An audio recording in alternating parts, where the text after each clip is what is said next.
ঘরে বসে রেস্টুরেন্ট স্টাইলে পারফেক্ট চিকেন চাউমিন খুব সহজে তৈরি করে ফেললাম কোনো রকম ঝামেলা ছাড়াই। আসসালামু আলাইকুম এভরিওয়ান, সবাই কেমন আছেন? আশা করি সবাই খুব ভালো আছেন। আবারও চলে এলাম আপনাদের মাঝে খুব সহজ একটি রেসিপি নিয়ে। আজকে তৈরি করেছি দারুণ মজাদার চিকেন চাউমিন। এই চাউমিনগুলো কতটা সহজভাবে তৈরি করে ফেলেছি, চলুন বেশি কথা না বাড়িয়ে ফুল রেসিপিটি দেখে নিই। একটি প্যানের মধ্যে পর্যাপ্ত পরিমাণে পানি নিয়ে তার মধ্যে 1 টেবিল চামচ পরিমাণ রান্নার সয়াবিন তেল, সাথে দিয়ে দিচ্ছি 1/2 চা চামচ পরিমাণ লবণ। এবার পানির সঙ্গে লবণ আর তেলগুলো খুব ভালোভাবে নেড়ে মিশিয়ে নিব। চাউমিন তৈরি করার জন্য এখানে আমি 1 প্যাকেট চাউমিন নিয়ে নিয়েছি। আপনাদের পরিমাণ অনুযায়ী চাউমিনের পরিমাণটি কিন্তু কমিয়ে বাড়িয়ে নিতে পারেন। এই চাউমিনের প্যাকেটগুলো কিন্তু যে কোনো সুপার শপ বা মুদির দোকানে পেয়ে যাবেন। তো এখানে আমি 1 প্যাকেট চাউমিন নিয়ে নিয়েছি। এবার এই গরম পানির মধ্যে চাউমিনগুলো আমি দিয়ে দিব। তো এখানে আমি প্যাকেটটা কেটে ফুল 1 প্যাকেটে চাউমিন গরম পানির মধ্যে দিয়ে দিচ্ছি। এবার একটি চামচের সাহায্যে চাউমিনগুলো খুব ভালোভাবে নেড়ে পানির সঙ্গে মিশিয়ে নিব। এবার চুলার আঁচ মিডিয়াম টু লোতে রেখে বেশ কিছুক্ষণ সময় নিয়ে চাউমিনগুলো সেদ্ধ করে নিব। এই চাউমিনগুলো সেদ্ধ হতে কিন্তু খুব একটা বেশি সময় লাগে না, 6 থেকে 7 মিনিট মিডিয়াম টু লো আঁচে সেদ্ধ করে নিলে কিন্তু খুব সহজে চাউমিনগুলো সেদ্ধ হয়ে যায়। তো এই পর্যায়ে দেখতে পাচ্ছেন সেদ্ধ হয়ে গিয়েছে। বা চাউমিনগুলো আমি ছেঁকে নিব। এবার একটা সিক্রেট মশলা তৈরি করে নেব। তো এখানে প্রথমে দিয়ে দিয়েছি কর্নফ্লাওয়ার। এখানে আমি 2 টেবিল চামচ পরিমাণ কর্নফ্লাওয়ার দিয়ে দিয়েছি। সাথে দিয়ে দিয়েছি টমেটো সস। এখানে আমি 2 টেবিল চামচ পরিমাণ টমেটো সস দিয়ে দিচ্ছি। সাথে দিয়ে দিচ্ছি সয়া সস। এখানে আমি 2 টেবিল চামচ পরিমাণ সয়া সস দিয়ে দিচ্ছি। সাথে দিয়ে দিচ্ছি লেবু। এখানে আমি 1 ফালি লেবু চিপে রসগুলো দিয়ে দিচ্ছি। সাথে দিয়ে দিচ্ছি 1 চা চামচ পরিমাণ গোলমরিচের গুঁড়া। এবার সবগুলো উপকরণ একটি চামচের সাহায্যে খুব ভালোভাবে নেড়ে মিশিয়ে নিব। কর্নফ্লাওয়ারের মিশ্রণগুলো কিন্তু কিছুটা সময় নিয়ে খুব ভালোভাবে নেড়ে মিশিয়ে নিতে হবে। তো এই পর্যায়ে দেখতেই পাচ্ছেন মিশ্রণগুলো কিন্তু খুব ভালোভাবে মিশিয়ে নেওয়া হয়ে গিয়েছে। এবার মিশ্রণগুলো আমি একটি সাইডে রেখে দিব। এবার চাউমিন রান্না করার জন্য প্রথমে একটি প্যানের মধ্যে দিয়ে দিচ্ছি রান্নার সয়াবিন তেল পরিমাণ অনুযায়ী।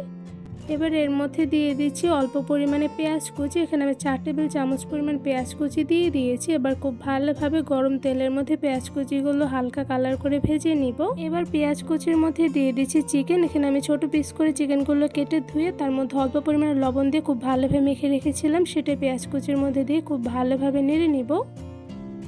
পেঁয়াজ কুচির সঙ্গে চিকেনগুলো খুব ভালোভাবে নেড়ে মিশিয়ে নিয়েছি। এবার কিছুক্ষণ সময় নিয়ে চিকেনগুলো আমি রান্না করে নিচ্ছি। তো এরপর যে দেখতেই পাচ্ছেন চিকেনগুলো কিন্তু অনেকটা পরিমাণে সেদ্ধ হয়ে এসেছে। এবারে সেদ্ধ করা চিকেনের মধ্যে দিয়ে দিচ্ছি কিছু সবজি। এখানে আমি ক্যাপসিকাম, সাথে নিয়েছি গাজর কুচি। আপনারা চাউমিনের মধ্যে যে কোনো সবজি কিন্তু দিয়ে দিতে পারেন। তো এরপর যে আমি সবগুলো সবজি দিয়ে দিয়েছি। এবার এর মধ্যে দিয়ে দেব কিছু মটরশুঁটি। এখানে আমি অল্প পরিমাণে মটরশুঁটি দিয়ে দিচ্ছি। এবার চিকেনের সঙ্গে সবগুলো সবজি খুব ভালোভাবে আমি নেড়ে মিশিয়ে নিব। চুলার আঁচ মিডিয়াম টু লোতে রেখে বেশ কিছুক্ষণ সময় নিয়ে সবজিগুলো আমি জাল করে রান্না করে নিয়েছি। তো এই পর্যায়ে দেখতেই পাচ্ছেন সবজিগুলো কিন্তু খুব ভালোভাবে সেদ্ধ হয়েই এসেছে। এবার এই সবজিগুলো আমি সবগুলো একটু সাইড করে তার মধ্যে একটি ডিম দিয়ে দিচ্ছি। এখানে আমি একটি নর্মাল টেম্পারেচারে রাখা মুরগির ডিম ব্যবহার করছি। এবার একটি চামচের সাহায্যে সবগুলো সবজির সঙ্গে ডিমটা আমি খুব ভালোভাবে নেড়ে মিশিয়ে নিব। এবার এর মধ্যে দিয়ে দিচ্ছি চিংড়ি মাছ। এখানে আমি অল্প পরিমাণে চিংড়ি মাছ সবজির মধ্যে দিয়ে দিচ্ছি। এবার খুব ভালোভাবে নেড়ে মিশিয়ে নিব। সবজির সঙ্গে সব কিছু খুব ভালোভাবে নেড়ে মিশিয়ে নিয়েছি। এবার এই সবজির মধ্যে দিয়ে দিচ্ছি চাউমিনের সেই সিক্রেট বানিয়ে রাখা মশলাটা। এখানে আমি সবগুলো মশলাই সবজির মধ্যে দিয়ে দিচ্ছি। এই তো সবগুলো সবজির মধ্যে মশলাগুলো দিয়ে দেওয়া হয়ে গিয়েছে। এবার একটা চামচের সাহায্যে সবজির সঙ্গে মশলাগুলো খুব ভালোভাবে নেড়ে মিশিয়ে নিব। এবার এর মধ্যে চাউমিনগুলো আমি দিয়ে দিচ্ছি। চাউমিনগুলো আমি ছেঁকে ঠান্ডা পানি দিয়ে খুব ভালোভাবে ধুয়ে নিয়েছিলাম। সেই চাউমিনগুলো সবগুলো আমি সবজির সঙ্গে খুব ভালোভাবে নেড়ে মিশিয়ে নিব। সবগুলো সবজির সঙ্গে চাউমিনগুলো খুব ভালোভাবে নেড়ে মিশিয়ে নিয়েছি। এবার চুলার আঁচ মিডিয়াম টু লোতে রেখে কিছুক্ষণ সময় নিয়ে চাউমিনগুলো রান্না করে নিব।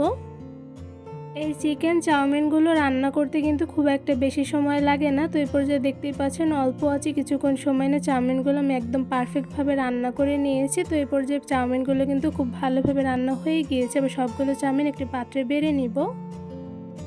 একদম রেস্টুরেন্ট স্টাইলে ঘরে বসে ঝটপট অল্প কিছু উপকরণ দিয়ে তৈরি করে ফেলেছি দারুণ মজাদার চিকেন চাউমিন। এই চিকেন চাউমিনগুলো মাশাআল্লাহ দেখতে যেমন লোভনীয় হয়েছে, সাথে কিন্তু খেতে অসম্ভব মজাদার হয়েছে। কোনো রকম ঝামেলা ছাড়াই কিন্তু বিকালে নাস্তা থেকে শুরু করে ঘরে কোনো মেহমান আসলে খুব সহজে মজাদার চাউমিনগুলো রান্না করে নিতে পারবেন। চাউমিনগুলো আপনাদের একটু তুলে দেখাচ্ছি। তো এই পর্যায়ে দেখতে পাচ্ছেন মাশাআল্লাহ চিকেন চাউমিনগুলো দেখতে কিন্তু খুবই লোভনীয় হয়েছে, আর দেখে কিন্তু বোঝা যাচ্ছে যে খেতে কতটা পরিমাণে মজাদার হয়েছে। এই মজাদার চিকেন চাউমিন রান্নার ফুল রেসিপিটি আপনাদের সবার কাছে কেমন লেগেছে তা আমাকে অবশ্যই কমেন্ট করে জানাবেন। এই মজাদার চিকেন চাউমিন রান্নার রেসিপিটি ভালো লেগে থাকলে আমার চ্যানেলটি সাবস্ক্রাইব করে ভিডিওতে বেশি বেশি লাইক কমেন্ট শেয়ার করে আমার পাশেই থাকবেন। আজকে এখানে বিদায় নিচ্ছি। সবাই সুস্থ থাকবেন, ভালো থাকবেন। আল্লাহ হাফেজ।